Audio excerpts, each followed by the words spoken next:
Okay guys, I'm starting this video a little bit into my workout. I wanted this to be kind of a little bit of an instructional video. I am not an expert. I'm just a dude who has been training for a couple years in Strongman, and it's just wisdom from my own experience. You know, take it, leave it, flush it, accept it, rejuvenate it, adapt it. What I'm sitting here thinking adjective. But what I've already done is the 100-pound sandbag overhead into the axle overhead press. Now, there were a ton of people in here. Usually, the time that I come here, there's usually not that many people on this side of the gym. But I guess it's a Friday, so people are being a little bit more free with their time. So, but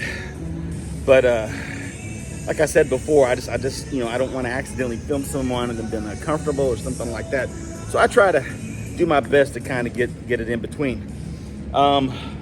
So what I'll do right now before I go into the next lift is I'm going to go ahead and kind of show you a little bit of the tutorial part of the axle overhead press. Okay, so with this, you know, the axle is a much, it's one huge, long, big pipe, and it's pretty thick. I don't know if you can see that pretty good on the screen. The difference between this and a standard barbell is these collars are fixed. All that's on here is they've welded a little piece of metal to keep the weights from sliding further. But this is all one big thing. Like a standard barbell, it rotates. This does not rotate. So when you're going for like a clean and press or a clean and jerk or something like that, on a standard barbell, those collars move to give you that momentum. This does not move. So you probably saw in my last video, what you're going to do is what's called a continental lift. And it's because of not having rotating collars.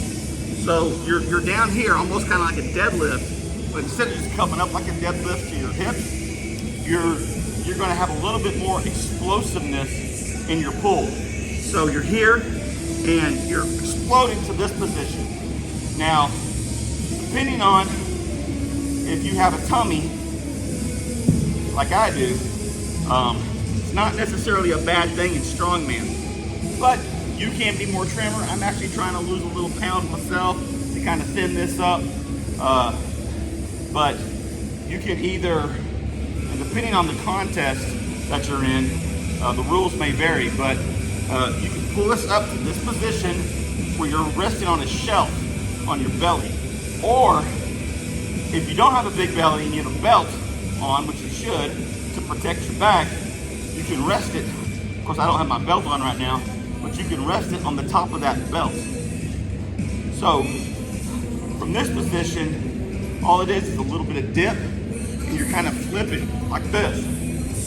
Now, another way to get there, depending on how heavy it is, some people will do the over-under lift to this area, then they'll do an extra movement of this, and then flip.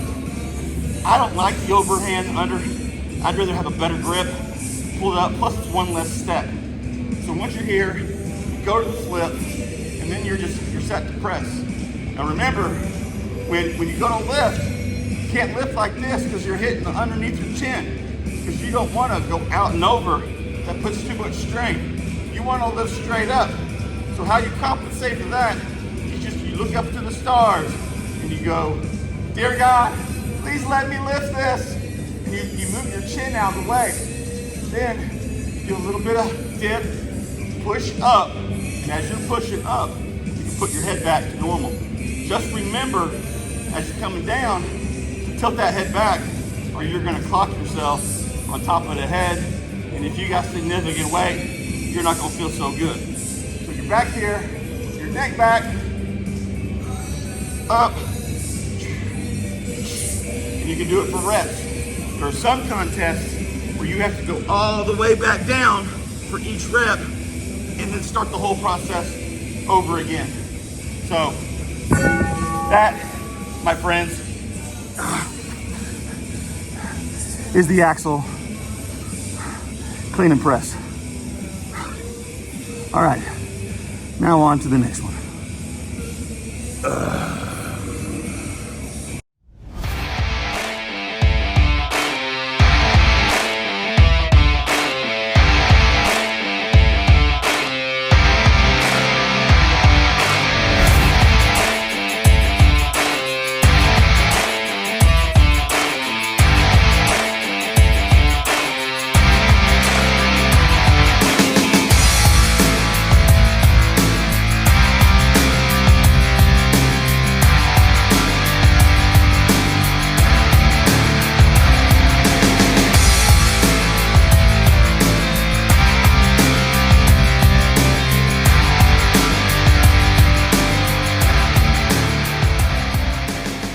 Hey guys, so it's stretching time.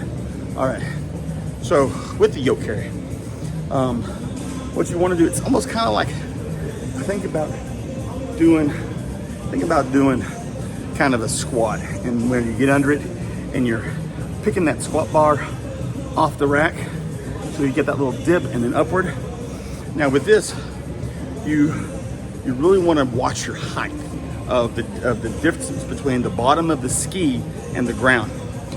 If you're too low, if it's a heavy yoke, what can happen is you can actually, as you're doing your run, you can dip and that front part of the ski will hit the ground and mess you up. That's what happened with me in my competition in October, where I did the 800-pound yoke carry. Is I didn't have it high enough, the bar high enough. I probably needed to go up one more notch because I was able to pick it up. But then as I started to walk, I leaned forward and that ski would hit the ground and pretty much stop me in my tracks. And then I had to resort to trying to walk it. But you only had 30 seconds for that event, so it was a booger. I think if I would have had it a little bit higher, I probably could have completed the 10 or 11 feet or whatever it was. But it didn't happen. Now, the opposite is true too. You don't want to have the bar too low to where you're picking it up over too much, because you don't want to be carrying a heavy load high up whenever you're trying to walk with it, because it just make it more difficult. What I try to reach for is I try to do about 2 inches from the bottom of the ski to the ground. And then of course, you know, depending on the terrain, if you have a nice level flat surface, that's usually perfect. If you're in a parking lot where there might be some dips and stuff, you just got to be careful and do the best you can. The other element of the yoke carry is breathing. I've seen many people who, when they pick it up and they go their 50, 45, 50 feet, whatever the event is, they'll try and hold the breath. So just try to get one deep breath and go down. The problem is I think you wear out easier that way. At least I do, and so you'll get tired faster. What I try to do is really short, fast breaths. I can't even talk. Short, fast breaths. Almost kind of like Lamaze class when you're in there and you got your baby and they're teaching the wife to go. That's basically, I'm doing the Lamaze breathing. So that's basically what I'm doing. I find that I can maintain that. It keeps a steady amount of air going in and out of my body as I'm going down the length of the course. So definitely, if you're trying to yoke carry, try doing that Lamaze breathing instead of holding your breath. The last technique is how you're holding the bar. I will demonstrate that in a second, but it's basically what you want to come under it like you would a squat rack, but instead of holding it, you want to reach out to the side studs, the posts, and you want to grab it, and basically you're getting under it and you're giving it a hug. Because it's such a beautiful implement, you want to give it as much love as possible. but you want to hug it. And make sure you have your head held high. You don't want to be running like this. Head held high, that's going to help keep the skids up higher. So do this, and then you're good. So let me show that real quick.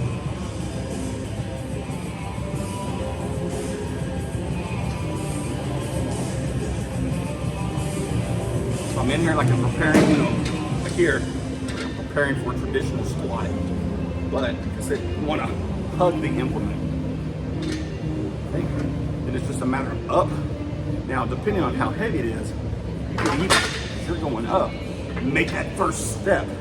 But if it's super heavy, you may want both legs together. And then it's just a matter of you're hugging that bar to where you're not letting it go backwards. You're pushing it forward.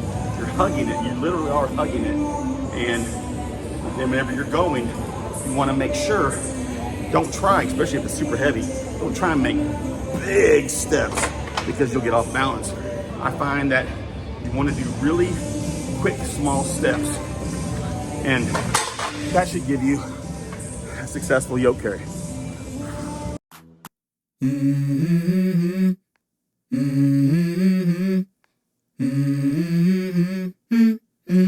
Let's go. I wake up to a little bit of drool on my pillow, feel like it's gonna be a bad day. Yeah, I'm tired of shit, and the coffee ain't hit yet, damn, ain't that great. I don't wanna go to work, cause my boss is a jerk, and I'm not even that paid. I need a change in my life, cause I don't feel alive, and there's nothing that makes me happy. Hold my beer for a minute, I'm about to quit my job, cash in for a ticket. I'm going on a... No, I don't take shit, I got no love for the fakeness. If you wanna play tough and wanna hate this, I'll always show up. I don't ever slow up, no I don't take shit. I got no love for the fakeness. If you wanna play tough and wanna hate this, I'll always show up and make a statement. I don't ever slow up, no I don't take shit. I got no love for the fakeness. If you wanna play tough and wanna hate this, I'll always show up and make a statement. Everything I do so instinctive and so passionate. Every word I move so descriptive like an adjective. I got a vendetta against people who patented being negative when you should be getting after it. I got facts over tracks, this and that. Spitting slow, spitting fast, I could roast, I could gas. Think I'm okay at last, but I don't know if that can erase all the past. And the pettiness, a reflection of the emptiness. Hilarious, you think you're worth my time, you're delirious. Mysterious, because you hide behind a fake exterior. Inferior, you know I'll always be a bit superior. Get off of me, this ain't no humble brag. I want you to hear words, you can say them back. I want you to feel free from the chains at last, and to believe in what you got, it was built to last. That pretty much completes today's session. I really didn't go into much instructional wisdom for that dumbbell single arm overhead press. I mean, it pretty much speaks for itself. One thing I could have showed you, I don't know if you noticed it, if you can see it in the video, but my gym here has fat grips that you can put over the standard dumbbell handles. So that gives it a much, I mean, instead of being like this, you're like this. So that really mimics the grip that you would have on a circus dumbbell, which will be one of the events in May's competition. So what that does is it gives me that feeling of being able to have that same kind of momentum. With that event, you're able to use both hands to get it to this kind of this lock position. But then once you're here and you're kind of resting the butt of that one end on your shoulder and lat, you have to take your other hand off. Then you just do a little dip and you press up. And so for the competition, it's you clean it to that rack position, and then it's how many reps you can do in a minute. You know, if during that time you need to bring it down and reset, you can do that, but you only have a minute. So it's best to try to have it up there in the right positioning and rep out as many as you can. But that's pretty much it. That's all there really is to it.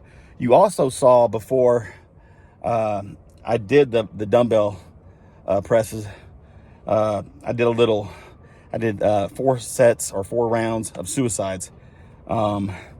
that's one thing with this competition is the one I had back in October was more static.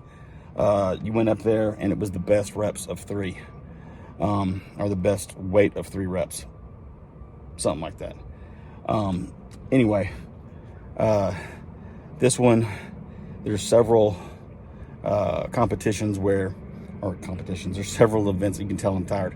There's several events where you're doing as many reps in 60 seconds that you can, and then you're also having to go down 50 feet or 50 feet, maybe even back. I think with the fat back farmers, I think it's 50 feet down, 4 or 5 deadlifts, and 50 feet back. So there's a lot more cardio involved with this one. So cardio is not my friend. I hate running, but I'm trying to do more things like suicides and sprints and things like that to at least get that going. I think that's it. So what I'm going to do is for the workout of the day, I'm going to put that down in the details somewhere and just kind of fashion something similar to what I did today. I know some gyms and some people might not have access to some of the implements that I was using today, but I'm going to do something. I think I'll put together something along the lines of what I did today, but more for the person who maybe doesn't have access to the equipment. So that'll be the strongman workout of the day. I challenge you to do it. I think you can do it. I believe in you. So, go out there, be kind to somebody, be absolutely amazing. And one of the things I heard recently was the beauty is in the journey, which actually gives me a pretty good idea for a t-shirt. But then, of course, last but not least, get your fit on.